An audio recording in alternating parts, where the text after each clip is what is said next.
Here's a segment from a recent Gun Talk radio episode. You can listen to all the Gun Talk radio podcasts however you tune in, or check out guntalk.com for more. Snub knows revolvers. Like them, hate them, I don't know. Well, let's talk about that. We're joined right now by Michael de Bethencourt.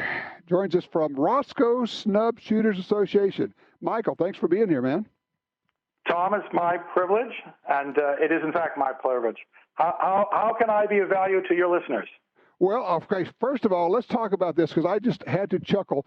The idea of calling this thing Roscoe being, of course, a term from back, what would you say, 1920s and movies of, do you have your Roscoe with you, or your revolver was called your Roscoe? What is this group you have? All right, well, I'll give you the shortest possible version. I used to be the Snub revolver instructor for a short length of time up at Smith & Wesson, SIG Arms Academy, and then I was traveling around the country doing a series of 3 courses, the lion's share, which was short barrel revolvers. And I simply got tired of traveling, and I thought that if I could get a half dozen guys to get together on weekends and we could just shoot our short barreled revolvers instead of running through a half a case at an IDPA match or something like that, we could keep it down to a minimum. We could still have some fun. Right. And I put the emphasis on the fun. Cowboy action shooting puts on a cowboy action theme. We put on a noir theme. All you're required is your reasonably attractive-looking fedora and your 2-inch gun, and you're good to go. And my premise was we'd have 7 stages, 7 rounds per stage. That's 49 rounds for the whole day. And every single stage would require a separate reloading tool. The advantage of this is that it did make a difference if you were shooting 5-shot guns or 6-shot guns. You were going to have to reload. Right. And we were just looking for an excuse to maintain and retain all the tricks the officers from the 20s to the 70s had developed for loading, reloading, and manipulating the revolver so that it wouldn't dissipate. So if anybody in the future had a question, it wouldn't have been lost to the sands of time. And I managed, because I've been teaching for about 25 years, when I passed the word out to friends and victims alike, we ended up with several hundred guys. And then from several hundred guys, multiples of that. And currently, and I can get away with saying this, we have members in Europe, we have members in Australia, we have members in Canada, we even have a couple of members in the United States. So we are truly international. It's called I'm with Roscoe. If people want to look it up, it's imwithroscoe.com. So, all right, first question is, what's the barrel length requirement for it to be short barrel? Will my 3-inch barrel 686 work? Or does it have to be 2-inch? I'm going to take it from the other direction, and then I'll tell you why in half a second. The only requirement we have is when you come down to shoot, it has to be either a 38 or a 32. And if you have a 357, you're welcome to shoot it as long as you're shooting 38. Okay. You're responsible for your own reloading tools. You're required to bring a dump pouch, loop carriers, a 2x2x2 pouch, a spill pouch, a second snub, which is also one of our stages, and a speed loader. Now, as far as a barrel length, we try to be exceptionally flexible. While I would prefer anything from 3 inches down, the truth is some of the guys only own the one gun, and it may be a hand down from a dad, which is a 4-inch duty weapon. Right. So we're not going to wave them off. I don't want to get too far afield here until you ask me. Our scoring system and our prize giveaway system is a little unconventional. But I have a gentleman over in Australia who shoots, and I'm pretty sure when he spoke to me last, he said, "Well, my gun is 5 inches because that's the minimum for the Australian gun owner." Sure. And I said, "Well, congratulations. It happens that we have an Australian addendum that says when you're in south of the equator, you may shoot a 5-inch snub." One of the things I like what you're doing here, and you mentioned it in passing, but I want people to understand what you said, is you are preserving a knowledge base that was common 50 years ago, which is how do you operate a revolver? How do you do reloads? And you mentioned a number of different reloading tools that I bet you a lot of people have never even heard of, from speed strips to speed loaders to dump pouches to belt loops and all the rest. There are ways to operate. Well, Lord knows, everybody's seen Jerry Mitchell do his thing. There are ways to operate a revolver efficiently and speedily, but you'd have to know what you're doing. And for a lot of people, that's completely lost, don't you think? I'm preaching to the choir here. The answer is absolutely yes. I have a good friend who's a former policeman, and he was at a firearms instructor's requalification, and the guy running class said, well, we'll qualify you on the rifles, the shotgun, the pistols, the precision rifle, and if anybody wants to stick around, we'll qualify you on the wheel gun. And my friend raised his hand and said, what's a wheel gun? And he thought that was very amusing.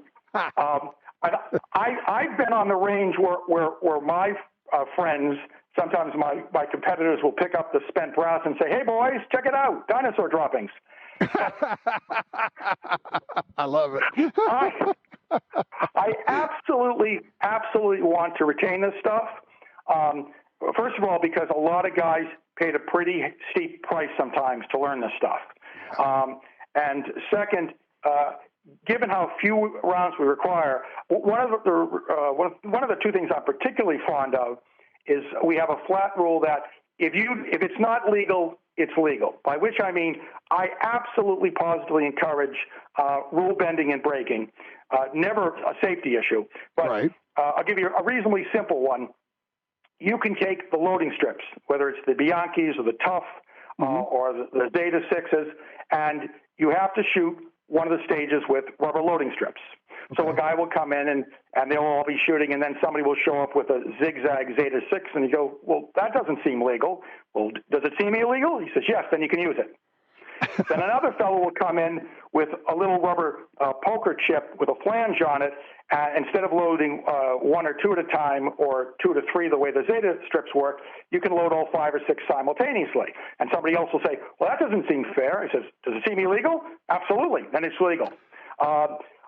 Because there isn't any one of us who won't want to game the game if we can for an advantage. And if we know, you, I, your listeners all know, when we play to win, and if we're going to game it out, we might as well embrace that, because we're only going to end up with better systems if we actually find the way to optimize every piece of equipment. And that's where I was going to go, Michael, is that ultimately snub-nosed revolvers are about defensive pistol use. These are about self-protection, and you're doing competition, that's wonderful, but this is kind of like NASCAR. How are you going to find out what makes something go faster if you don't push hard against the rules? And in your case, you said, okay, there are only a few rules, which is be safe, don't do anything irresponsible out here. Other than that, let's find out what works. And you alluded to something about it being when the rubber hits the road, if I can mix my metaphors, this is a self-defense tool. And my attitude, and always has been, look, I don't care what pistol you carry. I'm not here to fight the revolver versus the pistol war. That war came and went. We lost. Right. But if you will throw that J-frame in your pocket one night per year when your wife wakes you up and says, go to the local convenience shop and grab a gallon of milk for the kids in the morning, and you shove the J-frame in your pocket, life being perverse, that'll be the one time in the last 10 years you'll need a self-defense tool. And you had better be the war god of that weapon if you need it. So I want everybody to optimize, maximize, and master whatever their particular tool choice is with no prejudice. But if you carry this thing just 1 year, once a day out of every 10 years, you better know everything in and out, because when you're under the gun, no pun intended, is not the time to figure out you don't know how to do X, Y, and Z. You're a martial arts guy, aren't you? I've been accused of that by people who don't know how poorly I perform, but thank you for asking. But it is all part of the same continuum, is it not? Because pistol craft is simply a form of martial arts. Yes, and they should, in my mind's eye. I was a DT, defense tactics instructor for decades, martial artist for many more decades on top of that, and a firearms instructor. And whenever I had an opportunity, I would blend them, and they should theoretically be seamless. I think not having them seamless is like having separate skills for braking the car, starting the car, and turning the car. If they're not working literally seamlessly, then you are not only not effective and efficient, but you're unsafe. No, I understand exactly what you're saying there. I'm just out of time here, Michael. I want to drive people to your website, though. It's I'm with Roscoe. And for those who don't know, Roscoe is ROSCOE. I'mWithRoscoe.com. And they can find out. I mean, I know you're doing some really interesting stuff, and I applaud you for preserving and promoting the techniques and the skill sets needed for operating revolvers. This is very cool, sir. All right, well, Tom, I appreciate you letting me speak to your members, and we'll talk with you later. All righty, you take care.